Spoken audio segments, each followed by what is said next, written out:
ഏങ്ങണ്ടിയൂർ ചാണാശ്ശേരി മൂലസ്ഥാന ശ്രീ രുദ്ര മഹാദേവി വിഷ്ണുമായ സ്വാമി ക്ഷേത്രത്തിലെ പ്രതിഷ്ഠാ ദിനോത്സവവും തിറവെള്ളാട്ട് മഹോത്സവവും ഭക്തി നിർഭരമായി ആഘോഷിച്ചു. വെള്ളിയാഴ്ച രാവിലെ ഗണപതി ഹവനം, വിശേഷാൽ പൂജകൾ, പ്രസാദോട്ട് എന്നിവ നടത്തി.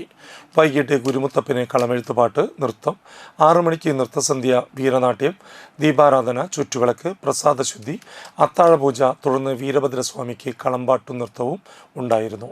ശനിയാഴ്ച രാവിലെ വിശേഷാൽ പൂജകൾ, കലശപൂജ, കലശാഭിഷേകം, ശ്രീബലി എഴുന്നള്ളിപ്പ്, തുടർന്ന് ശ്രീ രുദ്രമഹാദേവിക്ക് കളമ്പാട്ടും എന്നിവ നടന്നു.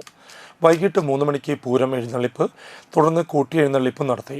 ദീപാരാധനയ്ക്ക് ശേഷം വർണ്ണമഴ, കേളി, കൊമ്പ്, പറ്റ്, തെയ്യം, തായമ്പക, നാദസ്വരം, തുടർന്ന് വിഷ്ണുമായ സ്വാമിക്ക് രൂപക്കളം, തിറവെള്ളാട്ട്, എഴുന്നള്ളിപ്പ്, പാന എന്നിവ നടത്തി. പുലർച്ചെ പൂരം എഴുന്നള്ളിപ്പ്, ഗുരുതി തർപ്പണം, തുടർന്ന് മംഗളപൂജയും ഉണ്ടായിരുന്നു.